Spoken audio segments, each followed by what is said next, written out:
Cristo en su santuario, por Elena G. de White. Capítulo 9. El ministerio final de Cristo en el santuario celestial. La prédica de una fecha precisa para el juicio, en la proclamación del primer mensaje, fue ordenada por Dios. El cómputo de los períodos proféticos en que se basa ese mensaje, que colocan el fin de los 2300 días en el otoño de 1844, permanece firme, sin impugnación.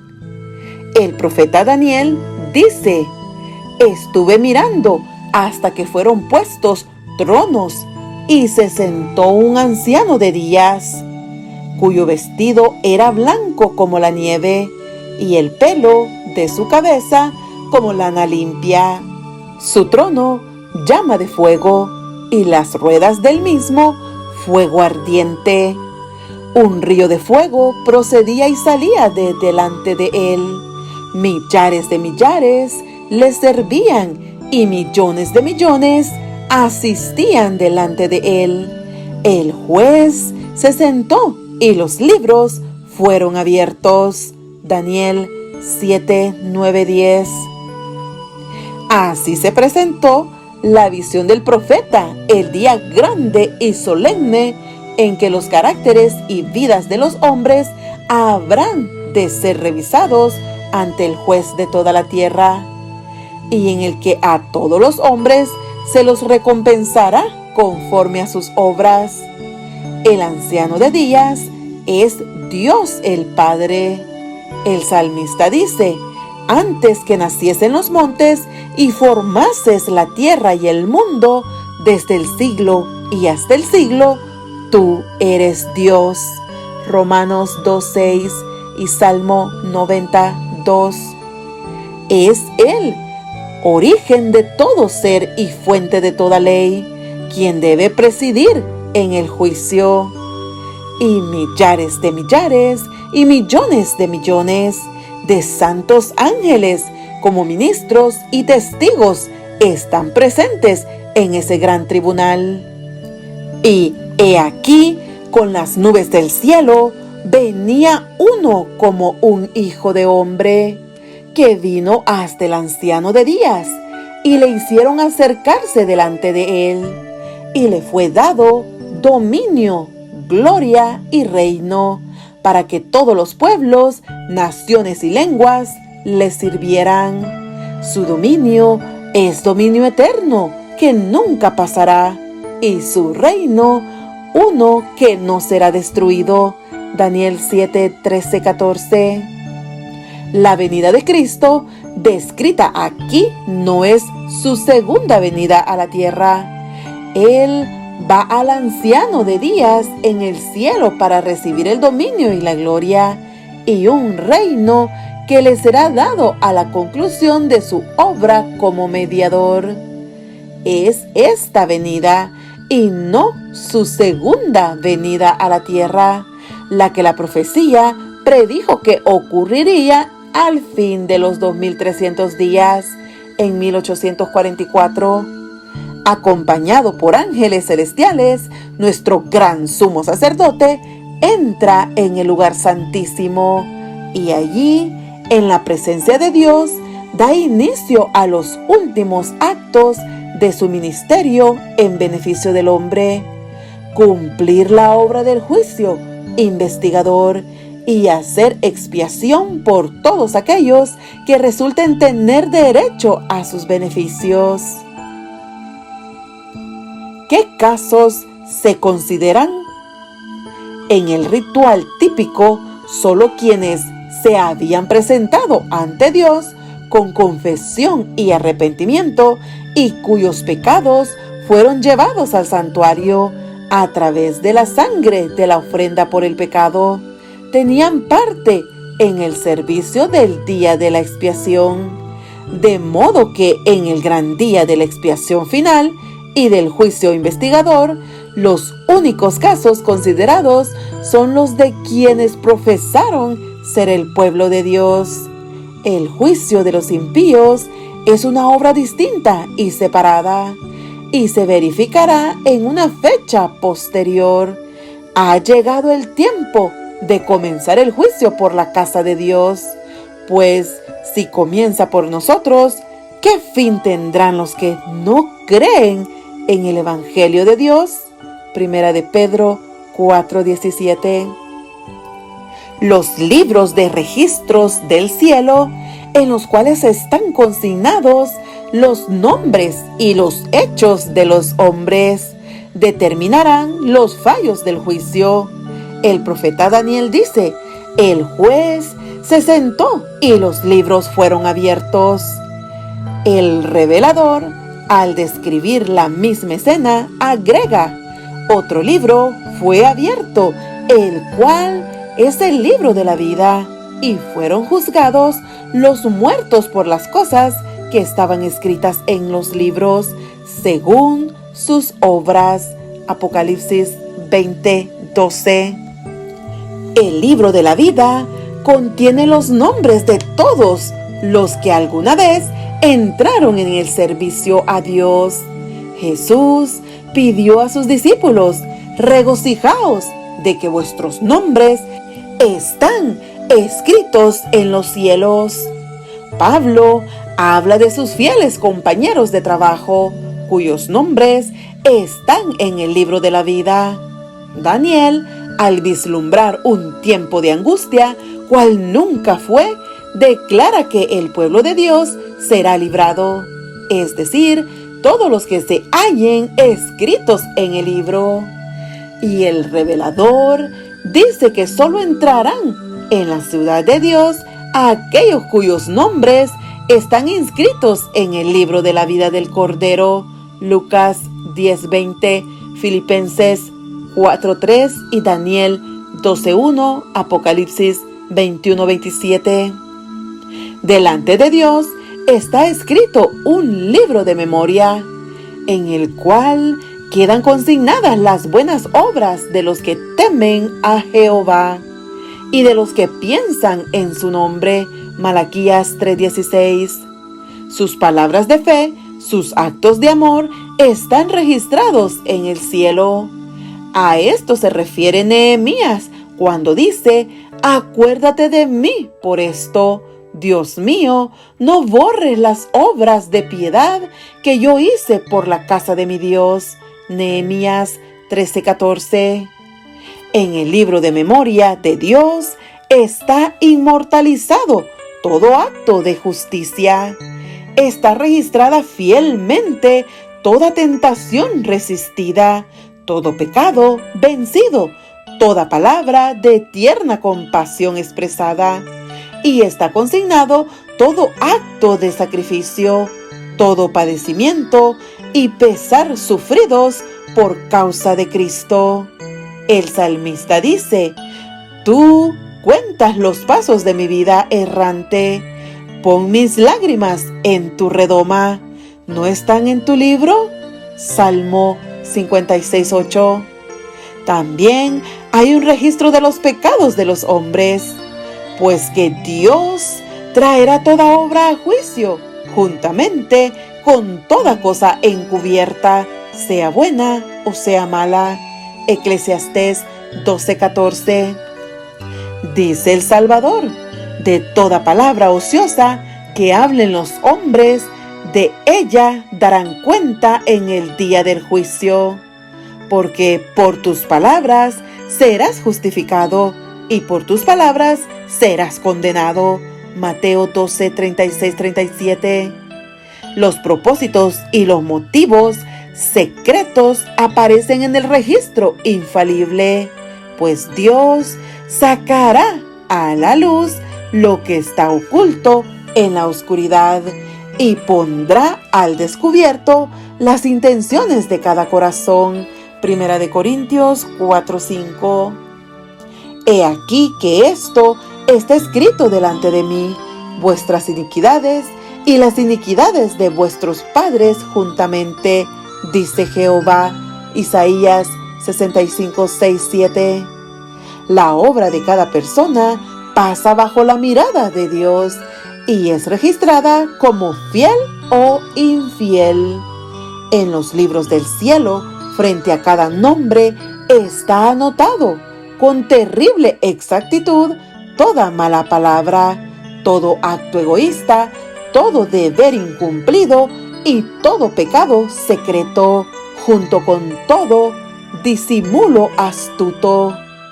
Las admoniciones o reconvenciones divinas despreciadas, los momentos malgastados, las oportunidades no aprovechadas, la influencia ejercida para bien o para mal, con sus abarcantes resultados, todo fue anotado por el ángel registrador. La ley de Dios es la norma. La ley de Dios es la regla por la cual serán probados los caracteres y las vidas de los hombres en el juicio. Dice el sabio: teme a Dios y guarda sus mandamientos, porque esto es la suma del deber humano, pues Dios traerá toda obra a juicio. Y el apóstol Santiago amonesta a sus hermanos: así hablad y así obrad, como hombres que van a ser juzgados por la ley de libertad. Eclesiastés 12, 13, 14, Santiago 2, 12. Los que en el juicio serán tenidos por dignos tendrán parte en la resurrección de los justos. Jesús dijo: los que serán tenidos por dignos de alcanzar a aquel siglo venidero y la resurrección de entre los muertos son los iguales a los ángeles y son hijos de Dios, siendo hijos de la resurrección. Lucas 20, 35, 36. Y además declara que los que hicieron lo bueno saldrán a resurrección de vida. Juan 5, 29.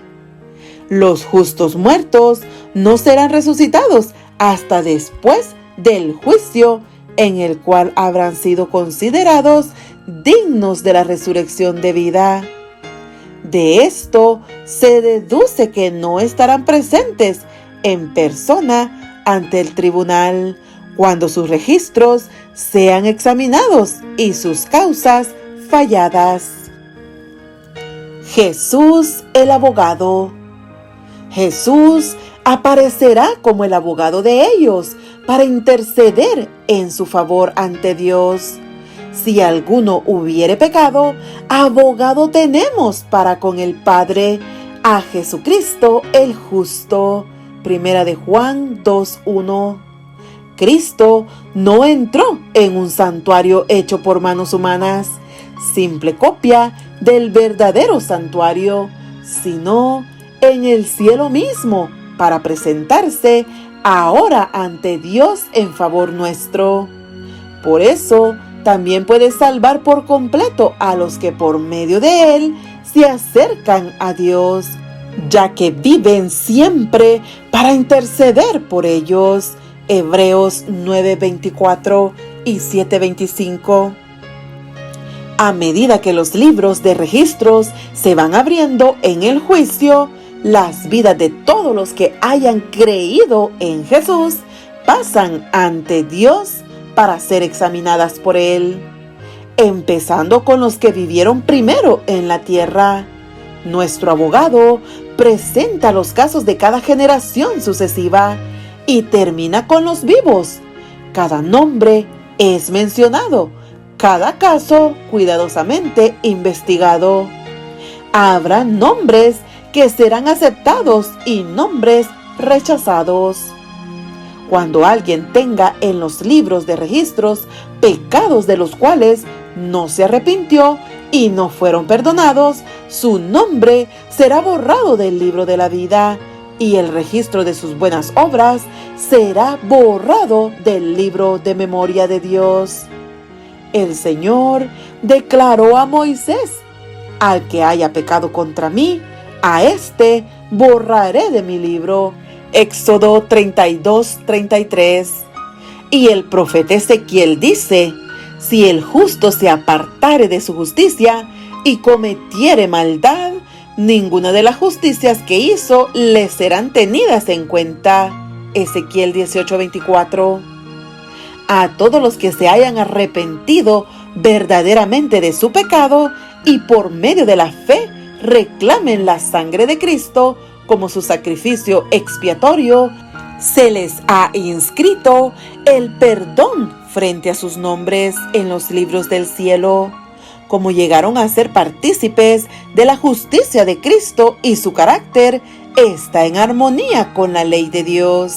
Sus pecados serán borrados y ellos mismos serán considerados dignos de la vida eterna. El Señor declara a través del profeta Isaías: Yo soy aquel que borro tus transgresiones a causa de mí mismo, y no me acordaré más de tus pecados. Isaías 43:25. Jesús dijo: el que venciere será vestido de vestiduras blancas, y no borraré su nombre del libro de la vida, y confesaré su nombre delante de mi Padre y delante de sus ángeles. A cualquiera, pues, que me confiese delante de los hombres, yo también lo confesaré delante de mi Padre que está en los cielos. Y a cualquiera que me niegue delante de los hombres, yo también lo negaré delante de mi Padre que está en los cielos. Apocalipsis 3:5, Mateo 10:32-33. La escena del juicio. El más profundo interés manifestado entre los hombres por los fallos de los tribunales terrenales solo representa débilmente el interés manifestado en las cortes celestiales, cuando los nombres inscritos en el libro de la vida desfilan ante el juez de toda la tierra. El intercesor divino aboga para que a todos los que han vencido por medio de la fe en su sangre se les perdone sus transgresiones, con el fin de que sean restituidos a su hogar edénico y coronados como coherederos del señorío primero. Miqueas 4:8. Satanás, con sus esfuerzos para engañar y tentar a nuestra raza, había pensado frustrar el plan divino con la creación del hombre. Pero Cristo ahora pide que este plan sea llevado a cabo, como si el hombre jamás hubiese caído. Pide para su pueblo no solo el perdón y la justificación plenos y completos, sino además participación en su gloria y un asiento en su trono. Mientras Jesús intercede por los súbditos de su gracia, Satanás los acusa ante Dios como transgresores. El gran seductor procuró arrastrarlos al escepticismo, a hacerles perder la confianza en Dios, separarse de su amor y transgredir su ley. Ahora Él señala el registro de sus vidas, los defectos de carácter, la falta de semejanza con Cristo, lo que deshonró a su Redentor, todos los pecados que los indujo a cometer, y a causa de estos los reclama como sus súbditos. Jesús no disculpa sus pecados, pero muestra su arrepentimiento y fe, reclamando el perdón para ellos. Levanta sus manos heridas ante el Padre y los santos ángeles y dice: los conozco por nombre, los he grabado en las palmas de mis manos.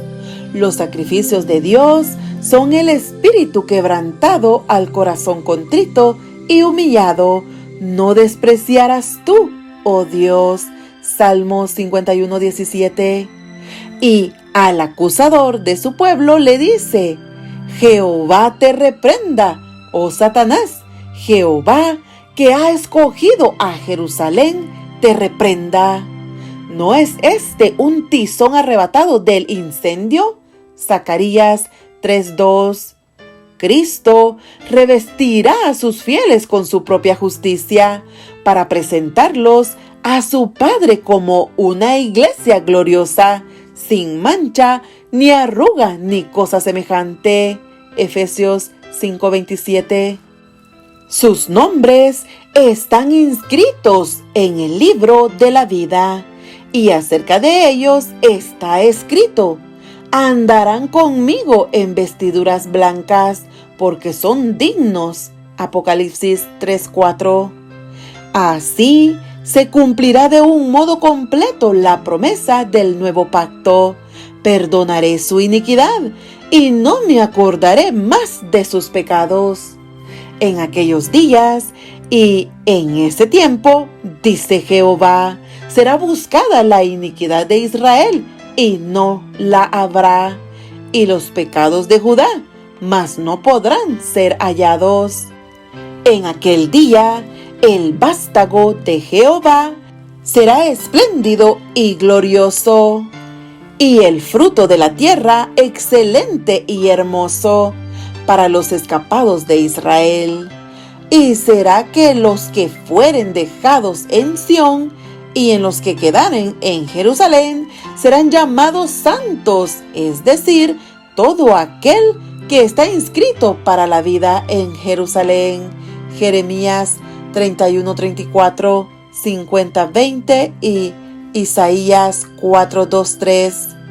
La obra del juicio investigador y el acto de borrar los pecados deben realizarse antes del segundo advenimiento del Señor. En vista de que los muertos han de ser juzgados según las cosas escritas en los libros, es imposible que los pecados de los hombres sean borrados antes del fin del juicio, en que sus vidas han de ser investigadas. Pero el apóstol Pedro dice terminantemente que los pecados de los creyentes serán borrados para que venga de la presencia del Señor tiempos de refrigerio, y Él envíe a Jesucristo. Hechos 3:19-20. Cuando el juicio investigador concluya, Cristo vendrá junto con su recompensa para dar a cada ser humano según sus obras. Las escenas finales del servicio real. En el servicio ritual típico del sumo sacerdote, hecha la expiación por Israel, salía y bendecía a la congregación. Así también Cristo, una vez terminada su obra de mediador, aparecerá sin relación ya con el pecado y para salvar. Hebreos 9:28. Para bendecir con vida eterna a su pueblo que lo espera. Así como el sacerdote, al quitar los pecados del santuario, los confesaba sobre la cabeza del macho cabrío emisario, así también Cristo colocará todos esos pecados sobre Satanás, el originador e instigador del pecado. El macho cabrillo emisario que cargaba con los pecados de Israel era enviado a tierra inhabitada. Levíticos 16:22. Así también Satanás, cargado con la culpa de todos los pecados que ha hecho cometer al pueblo de Dios, será confinado durante 1000 años en la tierra. Entonces, desolada y sin habitantes, y finalmente sufrirá la entera penalidad del pecado en el fuego que destruirá a todos los impíos. Así el gran plan de la redención alcanzará su cumplimiento en la extirpación final del pecado y la liberación de todos los que estuvieron dispuestos a renunciar al mal. Juzgados por registros infalibles. En el tiempo señalado para el juicio, al final de los 2300 días, en 1844, empezó la obra de investigación y el acto de borrar los pecados. todos los que alguna vez hayan tomado sobre sí el nombre de Cristo deben pasar por ese riguroso examen. Tanto los vivos como los muertos deben ser juzgados de acuerdo con las cosas escritas en los libros según sus obras. Los pecados de los cuales no haya habido arrepentimiento y que no hayan sido borrados, no serán perdonados ni borrados de los libros de registros, sino que permanecerán como testimonio contra el pecador en el día de Dios. El pecador pudo haber cometido sus malas acciones a la luz del día o en la oscuridad de la noche, pero son conocidas y manifestadas para aquel a quienes tenemos que dar cuenta. Siempre hubo ángeles de Dios que fueron testigos de cada pecado y lo registraron en los libros infalibles. El pecado puede ser ocultado, negado, encubierto del padre, la madre, la esposa, los hijos y las amistades. Nadie fuera de los mismos culpables tendrá quizá la más mínima sospecha del mal, pero aparece desnudo ante los seres celestiales. Las tinieblas de la noche más oscura, el secreto de todas las estratagemas engañosas, no son suficientes para velar un pensamiento del conocimiento del Eterno. Dios lleva un registro exacto de todo acto injusto y hecho ilícito. No se deja engañar por una apariencia de piedad. No se equivoca en su apreciación del carácter. Los hombres pueden ser engañados por seres corruptos de corazón, pero Dios penetra todos los disfraces y lee la vida interior. ¡Qué pensamiento tan solemne! Día tras día que pasa a la eternidad, lleva consigo su caudal de anotaciones para los libros del cielo. Las palabras pronunciadas, los actos realizados jamás pueden ser revocados. Los ángeles tomaron nota tanto de lo bueno como de lo malo.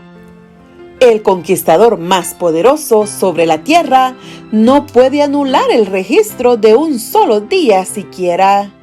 Nuestros actos, nuestras palabras, hasta nuestros motivos más secretos, todo tiene su peso en decidir nuestro destino para dicha o desdicha. Aunque podemos llegar a olvidarlos, ellos testificarán para justificar o condenar. Así como los rasgos de la fisonomía son reproducidos con minuosidad, exactitud sobre la pulida lámina del artista, así también el carácter está delineado fielmente en los libros del cielo. No obstante, cuán poca preocupación se siente respecto a ese registro que debe ser examinado por los seres celestiales. Si se pudiera descorrer el velo que separa el mundo visible del invisible, y los hijos de los hombres pudiesen ver a un ángel apuntar cada palabra y cada acto que volverán a encontrar en el día del juicio. ¿Cuántas palabras se pronuncian cada día? ¿Se dejarían de pronunciar? ¿Cuántos actos se dejarían de realizar? En el juicio se examinará el uso de cada talento. ¿Cómo hemos empleado el capital que el cielo nos concediera? A su venida, ¿recibirá el Señor lo suyo con intereses? ¿Hemos perfeccionado las facultades que fueran confiadas a nuestras manos, nuestro corazón y nuestro cerebro para la gloria de Dios y la bendición del mundo? ¿Cómo hemos empleado nuestro tiempo, nuestra pluma, nuestra voz, nuestro dinero, nuestra influencia? ¿Qué hemos hecho por Cristo en la persona de los pobres, los afligidos, los huérfanos o las viudas? Dios nos hizo depositarios de su santa palabra. ¿Qué hemos hecho con la luz y la verdad que se nos confió para hacer a los hombres sabios para la salvación? No se da ningún valor a una mera profesión de fe en Cristo. Solo se tiene por genuino el amor que se muestra en obras. Con todo, el amor es lo único que a la vista del cielo da valor a un acto cualquiera. Todo lo que se hace por amor, por insignificante que pueda parecer en opinión de los hombres, es aceptado y recompensado por Dios. El egoísmo escondido de los hombres aparece publicado en los libros del cielo. Allí está el registro de los deberes que no cumplieron para con el prójimo y el de su olvido de las exigencias del Señor. Allí se verá cuán a menudo fueron dados a Satanás el tiempo, los pensamientos y las energías que pertenecían a Cristo. Tristes son las anotaciones que los ángeles llevan al cielo. Seres inteligentes que profesan ser seguidores de Cristo están enfrascados en la adquisición de bienes mundanos o en el goce de los placeres terrenales. El dinero, el tiempo y las energías son sacrificados a la ostentación y al egoísmo, pero pocos son los momentos dedicados a orar, a investigar las Escrituras, a humillar el alma y a confesar los pecados. Satanás inventa innumerables proyectos para ocupar nuestra mente, para que ella no se espacie en la obra precisa en que deberíamos estar más ocupados. El archiengañador odia las grandes verdades que resaltan un sacrificio expiatorio y a un mediador todopoderoso. Sabe que su éxito estriba en distraer las mentes de Jesús y de su obra. Perfeccionar la santidad en el temor de Dios. Los que desean participar de los beneficios de la mediación del Salvador no deben permitir que cosa alguna les impida cumplir su deber de perfeccionar la santidad en el temor de Dios. En vez de dedicar horas preciosas a los placeres, la ostentación o la búsqueda de ganancias, deberían consagrarlas a un estudio serio y con oración de la palabra de verdad. El pueblo de Dios debería comprender claramente el tema del santuario y el juicio investigador. Todos necesitan conocer por sí mismos la posición y la obra de su gran sumo sacerdote. De otro modo, les será imposible ejercitar la fe que es esencial en nuestros tiempos u ocupar el puesto al que Dios los llama. Todo individuo tiene un alma que salvar o perder. Cada uno tiene una causa pendiente ante el tribunal de Dios. Cada cual debe ver cara a cara al gran juez. Entonces, cuán importante es que toda mente contemple a menudo la solemne escena en que se inicia el juicio y se abren los libros, cuando con Daniel cada cual debe estar de pie en su puesto al final de los días. Todos los que han recibido la luz sobre estos asuntos deben dar testimonio de las grandes verdades que Dios les ha confiado. El santuario celestial es el centro mismo de la obra de Cristo en favor de los hombres. Concierne a toda alma que vive en la tierra. Nos revela el plan de la redención, nos conduce hasta el fin mismo del tiempo y anuncia el triunfo final de la lucha entre la justicia y el pecado. Es de la mayor importancia que todos investiguen a fondo estos asuntos y que estén siempre capacitados para dar respuesta a todo aquel que les pidiere razón de la esperanza que hay en ellos. La intercesión de Cristo en beneficio del hombre en el santuario celestial es tan esencial para el plan de salvación como lo fue su muerte en la cruz. Por medio de su muerte, dio inicio a esa obra para cuya conclusión ascendió al cielo después de su resurrección. Por la fe debemos entrar velo adentro, donde Jesús entró por nosotros como precursor. Hebreos 6:20. Allí se refleja la luz de la cruz del Calvario. Allí podemos obtener un discernimiento más claro de los misterios de la redención. La salvación del hombre se lleva a cabo a un precio infinito para el cielo. El sacrificio hecho se corresponde con las más amplias exigencias de la ley de Dios quebrantada. Jesús abrió el camino al trono del Padre y a través de su mediación pueden ser presentados ante Dios los deseos sinceros de todos los que se allegan a Él con fe. Quien encubre sus pecados jamás prosperará. Quien lo confiesa y lo deja halla perdón. Proverbios 28:13. Si los que esconden y disculpan sus faltas pudiesen ver cómo Satanás se alegra de ello y lo usa para burlarse de Cristo y sus santos ángeles, se apresurarían a confesar sus pecados y expulsarlos de ellos. De los defectos de carácter se vale Satanás para obtener el dominio de toda la mente y sabe que si se conservan esos defectos, lo logrará. De allí que trate constantemente de engañar a los seguidores de Cristo con su fatal sofisma de que les es imposible vencer.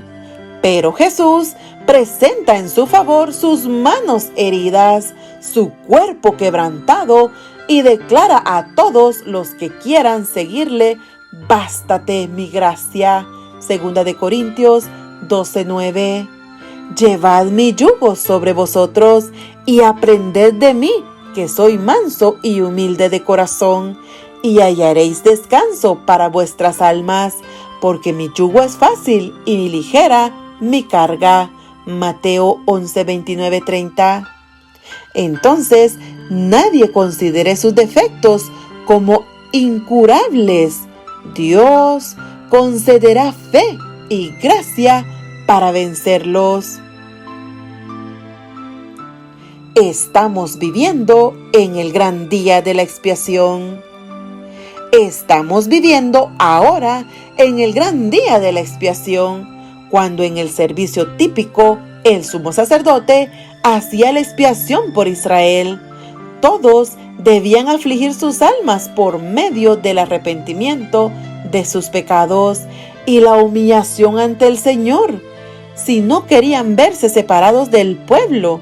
De la misma manera, todos los que desean que sus nombres sean conservados en el libro de la vida, deben ahora, en los pocos días que les quedan de este tiempo de gracia, afligir sus almas ante Dios con verdadero arrepentimiento y dolor por sus pecados.